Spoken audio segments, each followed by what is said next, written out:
Bem-vindo, bem-vinda ao 8º vídeo sobre a série Educação que Liberta.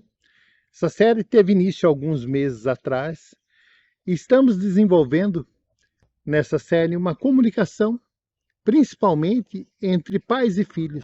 Como que eu posso estar melhorando a minha comunicação com os meus filhos, com minha filha, com minhas filhas, com os meus alunos, enfim. É uma série voltada não somente para pais, mas também para mestres, professores, pessoas, enfim, que trabalham dentro de escola e muitas vezes no dia a dia tem esse enfrentamento, né, de situações desafiadoras que ocorrem tanto dentro de casa como na escola também. O vídeo de hoje nós vamos estar falando sobre educação emocional. Você já parou para pensar nisso? Como que você educa o seu filho emocionalmente? É obrigação sua? Não é? É obrigação do professor? Ou não? É obrigação da sociedade? Quem que ensina como lidar com as emoções? Quando a gente para pensar na escola, tem a base comum nacional curricular.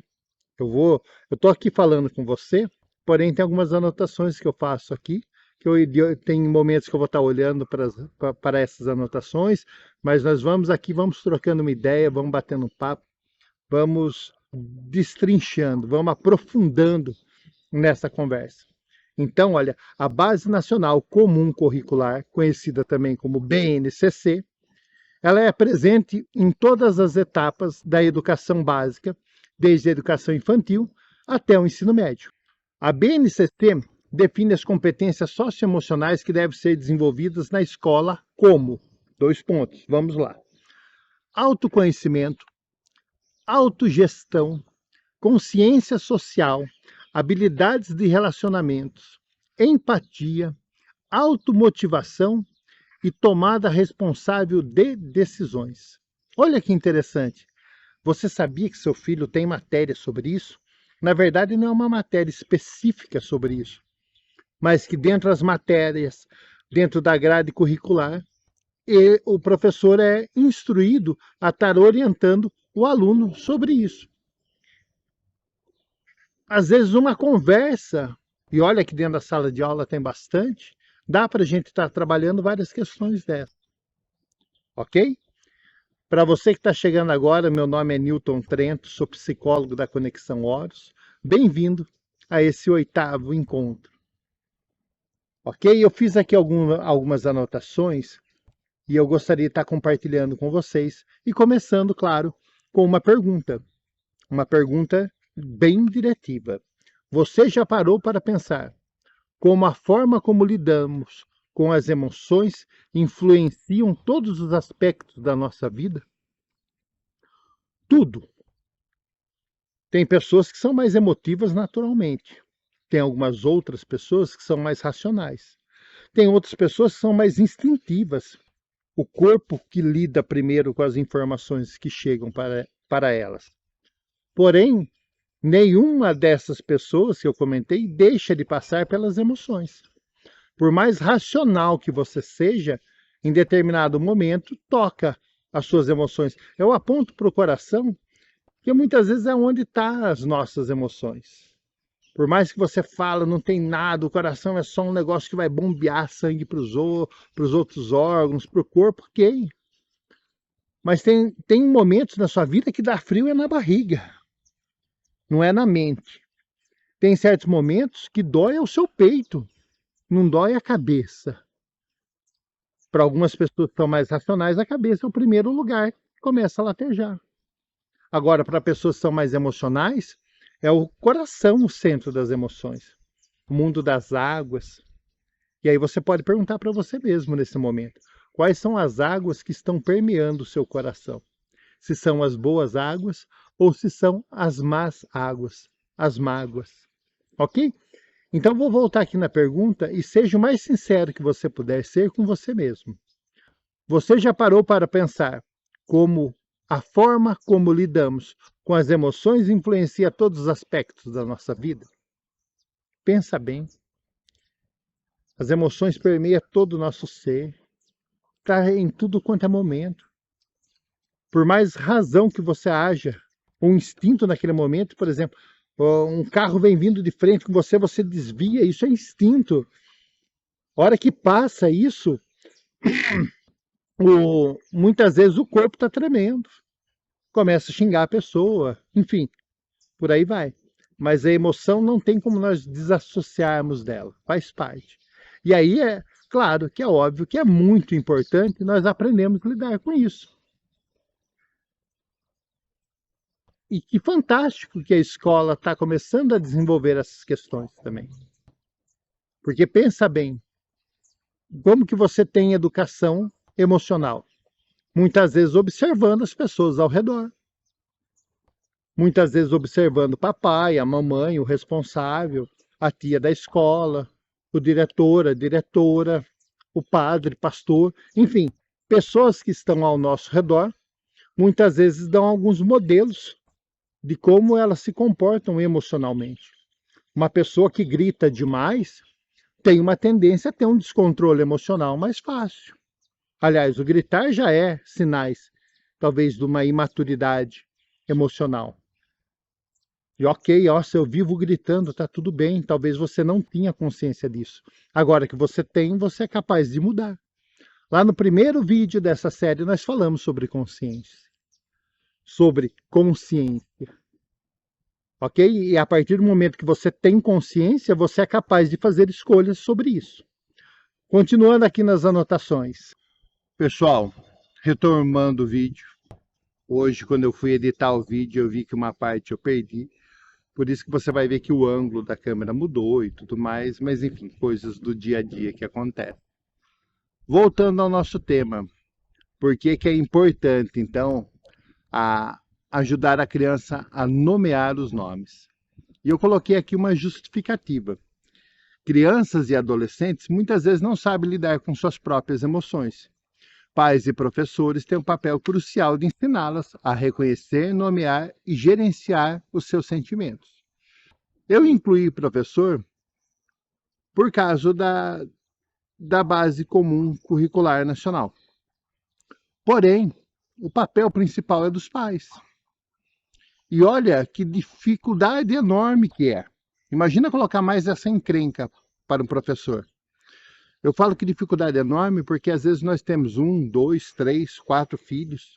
Bom, para quem tem mais de um, para quem tem um já entende a dificuldade que é. Para quem tem mais, isso vai multiplicando.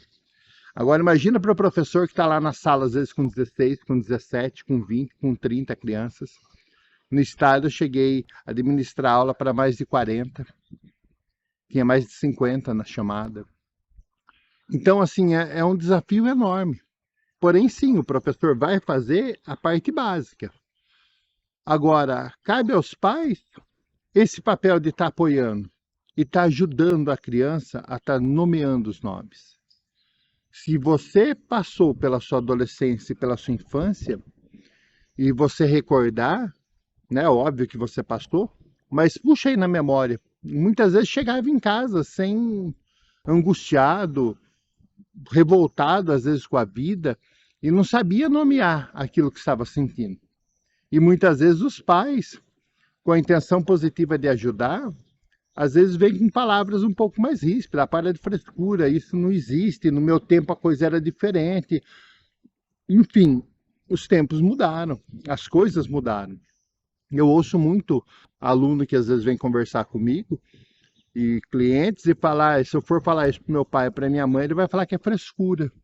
Vai falar que isso não existe, que é falta de vergonha na minha cara, e por aí vai. Então, aí vem uma virada de chave. Ouça eles, depois julga, mas ouça primeiro o que está acontecendo. Ouça de mente aberta, de coração aberto, de peito aberto, para entender qual que é a angústia que esse filho, essa criança, esse adolescente, enfim, está passando. Esteja aberto. E aí você vai ajustando, vai ensinando essa criança, esse adolescente a nomear. E por que que é importante nós nomearmos os sentimentos? Porque quando nós nomeamos os sentimentos, nós sabemos com o que estamos lidando. E aí fica mais fácil de entender e de controlar. Eu coloquei entre aspas aqui, porque nem sempre você só nomear é o primeiro passo. É começar a trazer para a consciência. Mas depois tem todo um trabalho interno a ser feito.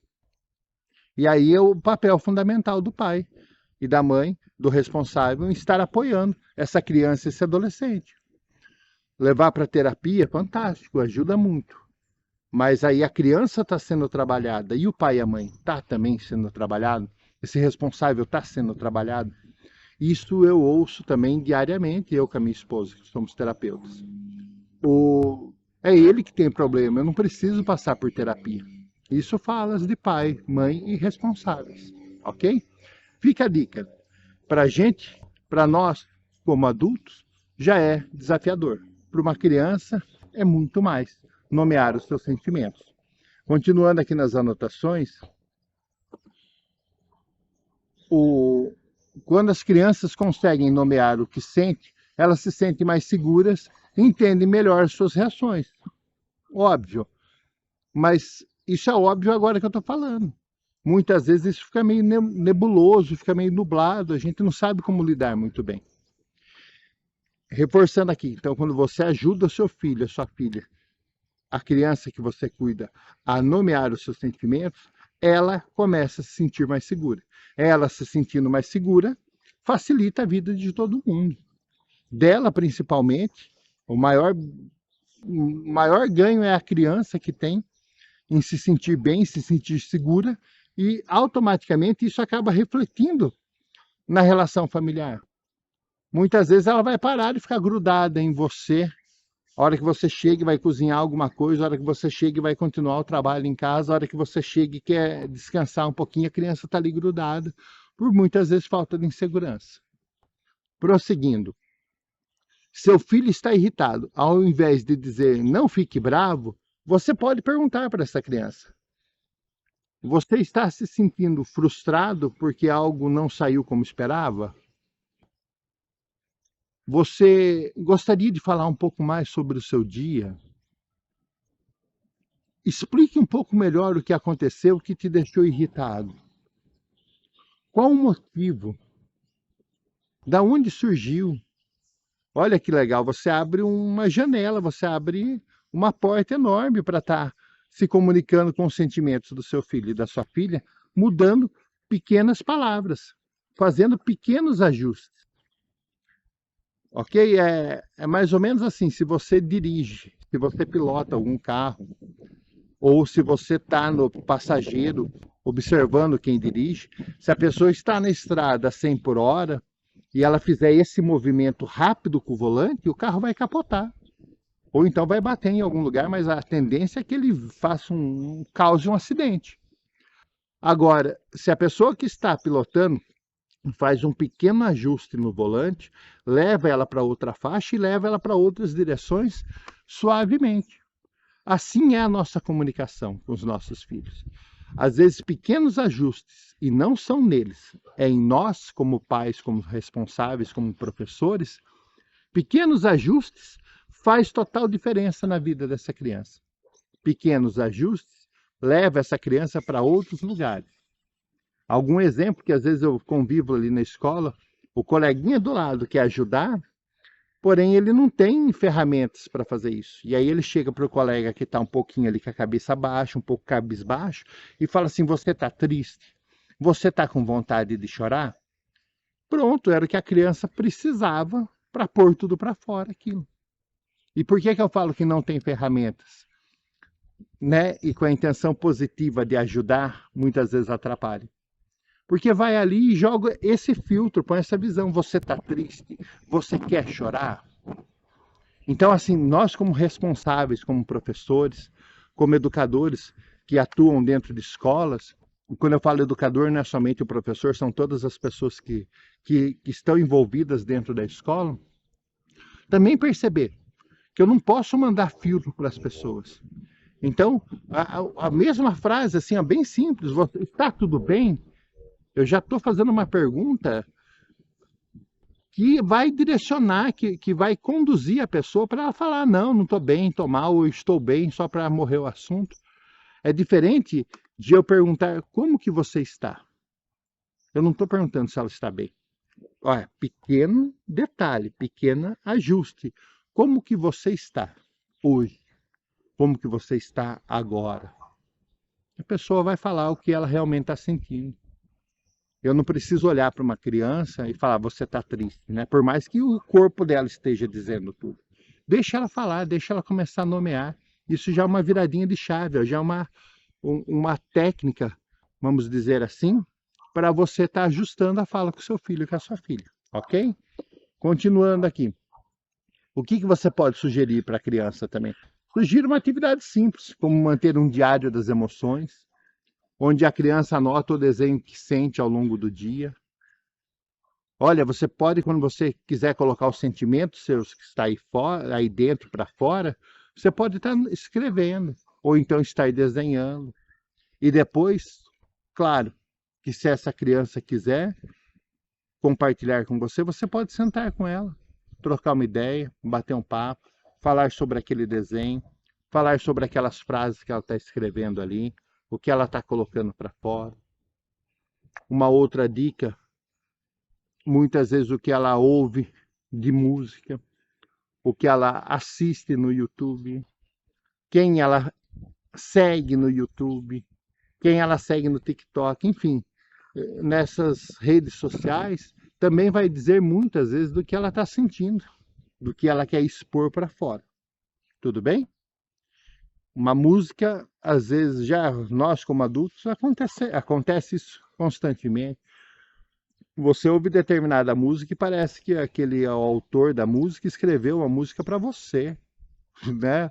Aquela música diz tanto do que você sente, parece que a pessoa leu sua alma e escreveu e compôs aquela música. Ok? Então, assim, com a criança e com o adolescente acontece a mesma coisa. Fique atento. É o momento de você estar criando empatia com seu filho e com a sua filha. É o momento de você estar chegando mais próximo deles. Não precisa concordar com tudo, mas entender, ok? Vou seguir aqui nas anotações. Quando a gente fala aqui de empatia, se você colocar aí no Google ou fazer qualquer pesquisa, vai falar que empatia é a capacidade de se colocar no lugar do outro. Ok. Mas eu me colocar no lugar do outro com os meus valores, com o que é importante para mim, eu acabo julgando aquela pessoa.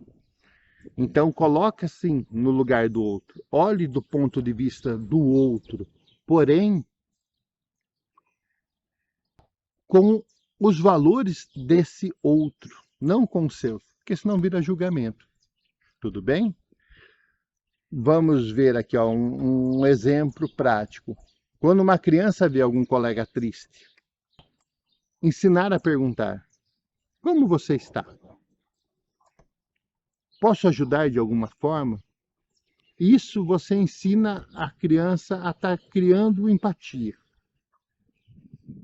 Você, talvez, trabalhe o dia inteiro, como todos nós, como a grande maioria das pessoas, e às vezes o seu filho adolescente está perto da hora de começar a trabalhar, e ele inicia um trabalho, e aí o primeiro salário dele vai tudo para o que ele quer, para todas as compras dele, para tudo que ele deseja.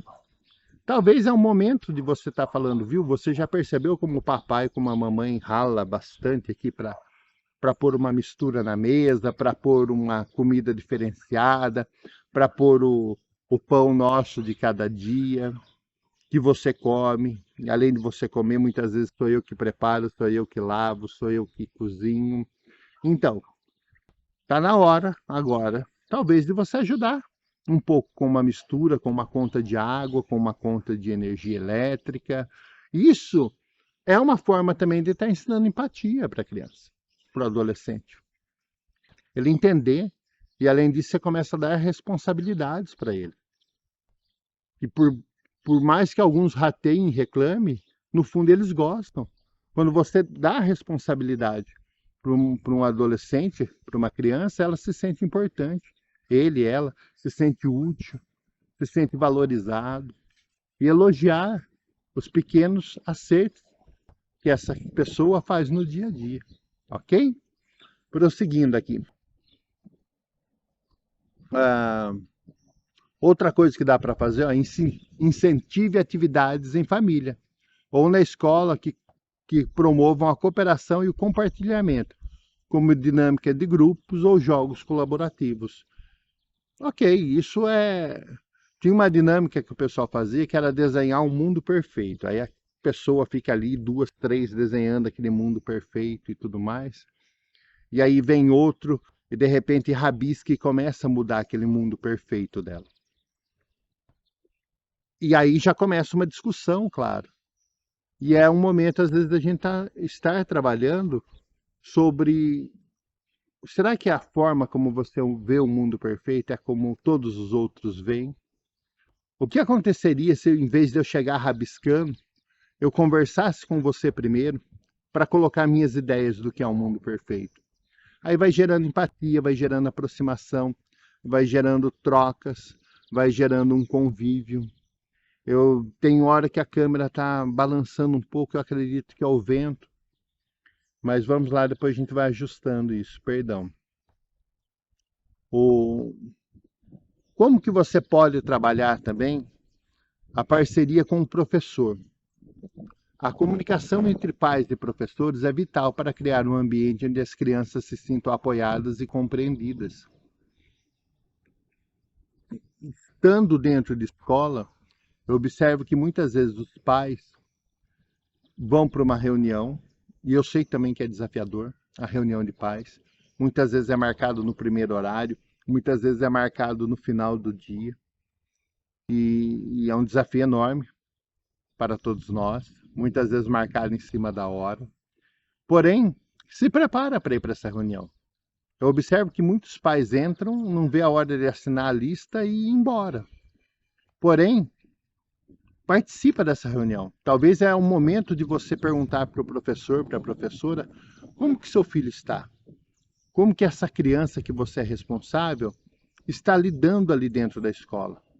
Porque ela muda do comportamento de casa para a escola. Às vezes ela apresenta comportamentos que só tem em casa, em outros ambientes não. Às vezes ela tem comportamento na escola que ela não apresenta em casa. Parece que é outra criança quando você conversa com o professor, com a professora.